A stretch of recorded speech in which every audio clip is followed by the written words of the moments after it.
I handed a plate filled with turkey and mashed potatoes to the older gentleman standing in front of me, his nearly toothless grin taking up most of his face. "Enjoy your meal, sir," I said, for what I can estimate was the 700th time that night. He mumbled something indistinguishable and strolled off into the street, oblivious to the vehicles narrowly avoiding a collision. The small table and food truck we had set up were bustling with activity. The annual free Thanksgiving feast on wheels was a major hit with our homeless population. I hadn't been volunteering with Street Francis Kitchen for very long, but I'd fallen in love with the work the first time I saw the expression a kindly old veteran had when I handed him a hot meal. It was a refreshing break from the usual grind. Working all day long at retail could really annihilate your optimism, but coming out in the evenings and seeing how many people genuinely care about their fellow human beings always refreshed me for the next grueling workday. Almost out of food now, going to pack up soon. Part of the intersection of Burnside and 10th Avenue, you could almost hear the river flowing in the distance, a perfect location for the volunteer work we do. A lot of the time, our indigent population stays close to the Willamette, as it provides something to drink from and bathe in. It was getting close to 9, and I shivered as the cold rain soaked through my jacket. A hand patted my shoulder, and I turned to see the rosy-cheeked, cheerful face of Deacon Elizabeth holding a large paper bag. "No one saw Reggie tonight. He's probably down under Steel Bridge again." The pastor shrugged as she handed me the bag full of food and other essentials. "Would you and Tanner go take this down to him?" "Of course," I said with a smile as I set off with the food. Elizabeth always made sure to take a head count to ensure that all our regular customers have been accounted for. Even though this was a large city, she took the time to get to know them. I think it really lets them know that there are some people who see them as valuable. There have been quite a few missing this year. I didn't know how to explain it, but everyone seemed jumpier than usual. Hushed conversations at corners, suspicious glances thrown over shoulders. It was like there was some unseen presence harassing the city. I started strolling at a brisk pace to ward off the chilly breeze, Tanner trailing close behind me. Tanner is quite the character, a gruff retired lawyer from Las Vegas, always dressed slightly too formally for any occasion, yet always left his grey hair unkempt, like a small act of rebellion. He spent almost every day of the week either volunteering with the St. Francis team or attending church at the local Lutheran parish. He always loudly complained that his wife pressured him into it, but you could tell when you looked in his thoughtful brown eyes that he really has a heart for the needy. "Not sure why you need an escort, Lucas," Tanner grumbled with exaggerated frustration, as if an old fart like me would be any good in a fight. I tried to suppress a chuckle at the facade and said, "Come on, you know that Reggie trusts you more than me. Besides, I'm here to protect you." Reggie was a particularly heartbreaking case. He suffered immensely from paranoid schizophrenia and was rarely medicated since he was living on the streets. No one knew for sure if he had any family in the area or even how he ended up here to begin with, but he would last a few weeks in the shelter every month or two before he would leave again. Everyone on the volunteer team knew him though, and we always made sure he was well fed as much as possible. As we drew near to the bridge, I was struck by the odd smell that greeted us. It was what I can only describe as a mix of rotten meat and burnt plastic. Neither of us thought much of it. When you work in as many encampments as we do, you become accustomed to strange smells. But more unusual was that the rain that had been falling moments earlier was replaced by delicate flakes of snow. "Great, now the turkey will be cold," Tanner growled in his characteristic pessimism. "Not if we hurry," I replied, picking up the pace as Tanner sighed in protest behind me. I ignored his complaining and carefully made our way toward the green tent Reggie normally stayed in. I'll admit I was confused by the sudden temperature change, but at the moment I was more focused on delivering the food and getting back to the van to start cleaning up. I was running through the list of things I would need to take care of when I felt my foot crunch over something solid. I glanced down in confusion at the small reddish-brown stone. It looked almost like a piece of amber, and I couldn't imagine what it was doing here. I was about to reach down and examine it when suddenly a scream tore through the night. It was coming from Reggie's tent and Tanner, and I immediately jogged to see what was wrong. We'd found him huddled up inside, moaning softly to himself. "Hey, buddy," Tanner called out cautiously as we approached. "We brought you some dinner." "He's gone. It took him," he muttered, eyes darting around in terror. Tanner and I shared a sorrowful look with each other. He was having a particularly severe episode. "Who's gone, Reg?" I asked in as calming of a voice as possible. "Kyle," Reggie whispered and pointed to a blue plastic lean-to a few feet from the edge of the river. I glanced over and had a moment's pause as I surveyed the tent. The sides seemed torn and loosely flapped in the wind, yet I still couldn't see inside. I shuddered and shook my head. He probably just imagined it. The tent looks abandoned anyway. I drove the sneaking dread from my mind. We came here to help him after all. We tried our best to comfort him and left him the bag of food, but there is only so much you can do for someone so severely affected. As we were leaving the camp, I felt something crack under my feet again, and to my surprise, there was another shard of that strange dark crystal I had seen earlier. I stooped to pick it up and felt the cold, nickel-sized object. As I rolled it around in my hand, my confusion turned to shock, as it left deep crimson stains on my palm. "Tanner," I said, fear and revulsion starting to creep into my voice. He came over to look at my grim discovery, and I could faintly hear him swear under his breath as we came to the same realization. Somehow, I was holding a drop of frozen blood.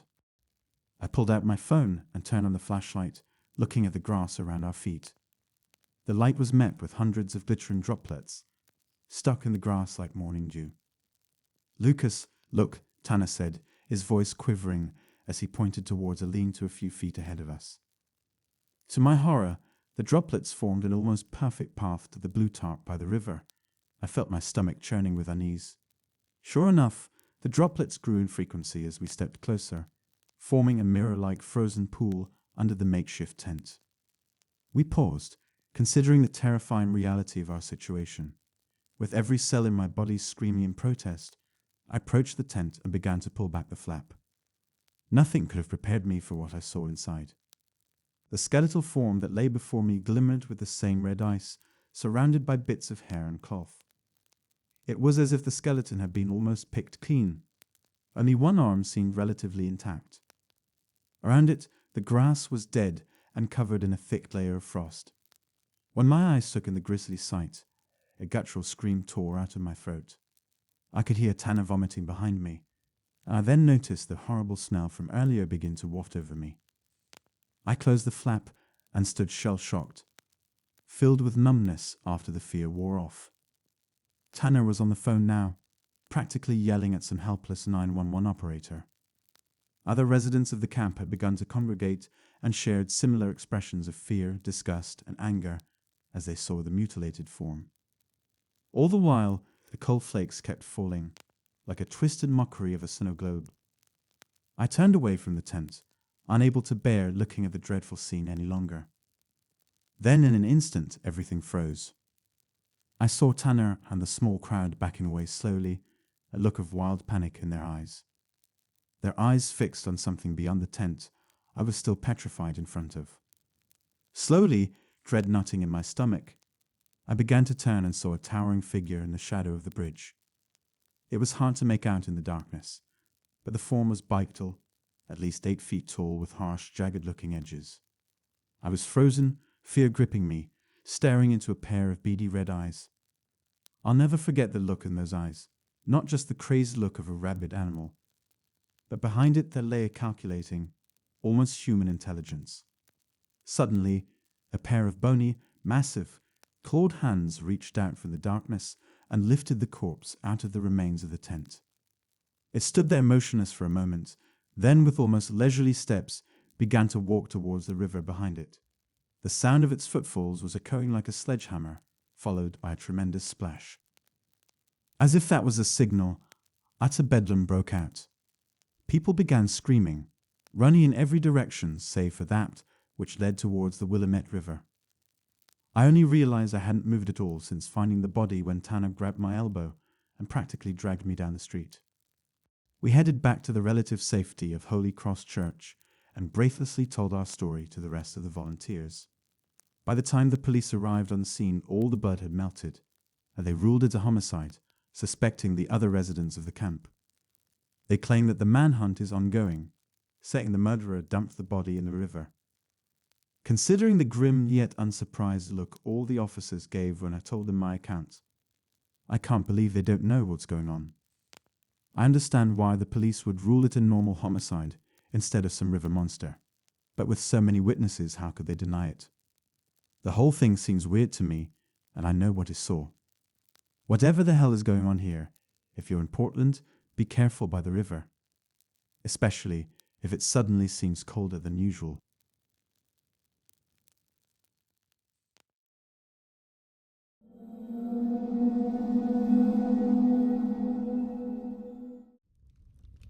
This happened quite a while back, probably over 10 years ago.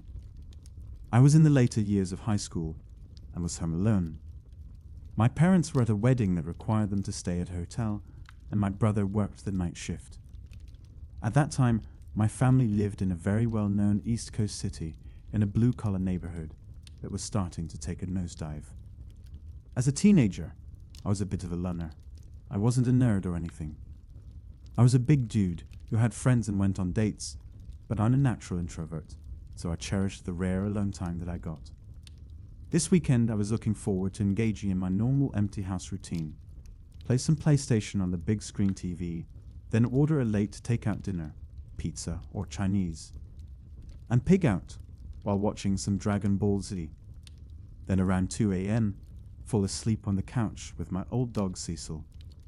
Cecil was a beagle who was as old as the hills and had been in our family for about 8 years. He was quiet and peaceful and spent his time begging for food and sleeping. Unlike most beagles, Cecil never howled or barked. He was more than content to rest his head on your lap and spend the night there. Anyway, back to the story. It was approximately 1 a.m. I had just finished the last slice of pizza and was dozing off on the couch when I heard a bang coming from the back alleyway. I didn't think much of it. Anyone who has lived in a city knows noises happen at all moments of the night. Cecil's head popped up off my lap and the hair on his back stood up. He was always a bit skittish, so I calmed him down and started dozing off again. Not more than 2 minutes later, I heard another bang, and Cecil did something I had never seen him do before.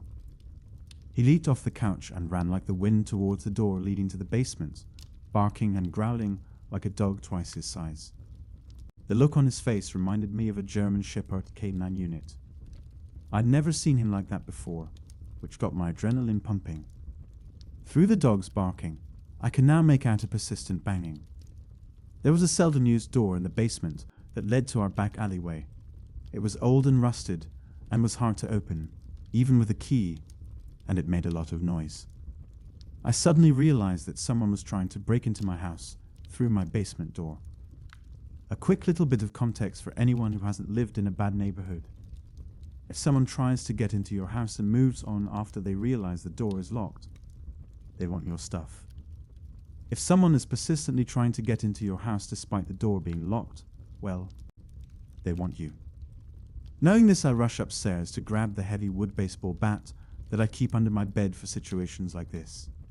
Then I head down to the basement. I probably should have run, but I was a macho teenager with a tough guy complex, and I had nowhere to go. While I'm heading down the stairs to my basement, Cecil blows past me with the speed and aggression of a dog half his age. Suddenly, I heard a man's voice say, "Oh fuck," and the banging stopped. I didn't call the cops or anyone else, which was probably the dumbest thing I've ever done. I just sat up for the rest of the night with a bat in hand. My brother came home that morning, and I told him what had happened. We went to the basement door to take a look, and when we gave it a tug to open it, the whole door fell off. This psycho was one good shove away from getting in my house. But old Cecil scared him off. I'm pretty sure that lazy fat old dog saved my life. When I tell this story to people, they dismiss his actions as a dog doing what a dog is supposed to do. But when I tell you that Cecil never barked or moved that fast in his life, you can take that to the bank. It was almost like he knew the urgency, like he knew that door was going to give. A few years back, we had to have him put down because he just had no will to live anymore. Before the injection, I got a moment alone with him. I thanked him one last time for his friendship and for what he did that night. At this point, I was a grown man with a wife and kids. I'm convinced none of that would have happened without old Cecil.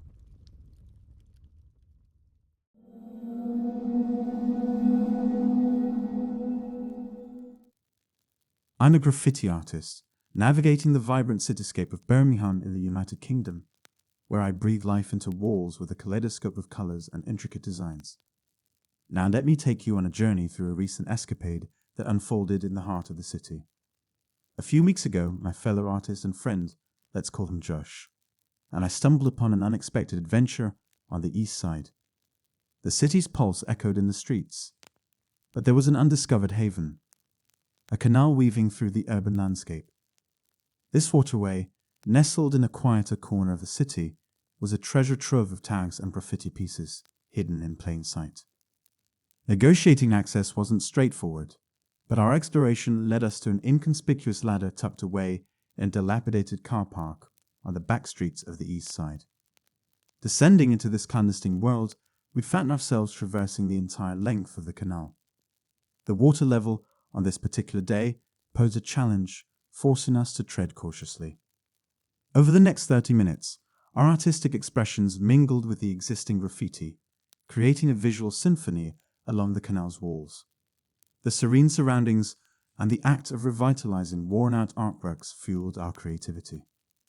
Amidst our artistic reverie, a peculiar sight caught our attention: a lone figure standing on the opposite side of the water.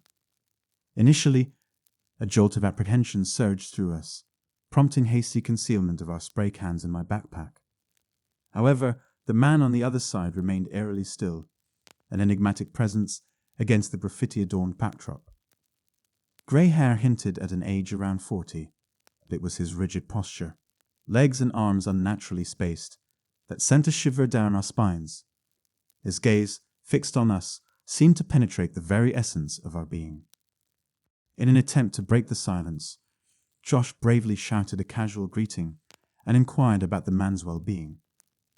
Our anticipation of a response hung in the air, but to our surprise, the man remained motionless, an immovable fixture in the canal-side tableau. Despite the lingering unease, we decided to traverse further along the canal, immersing ourselves once again in the world of graffiti.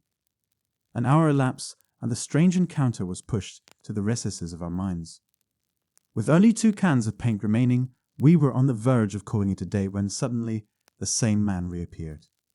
This time, he stood waist-deep in the murky water, his lifeless gaze locked onto us.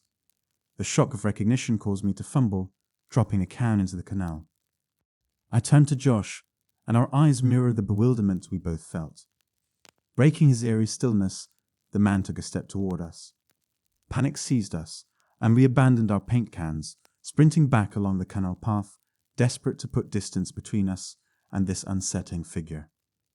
It wasn't until we reached the bustling city centre that we slowed our pace, catching our breath and attempting to make sense of the inexplicable encounter in the labyrinthine canals of Birmingham. The mystery of the man who emerged from the water, frozen yet oddly threatening, lingered in the air, a graffiti-covered enigma in the heart of the city.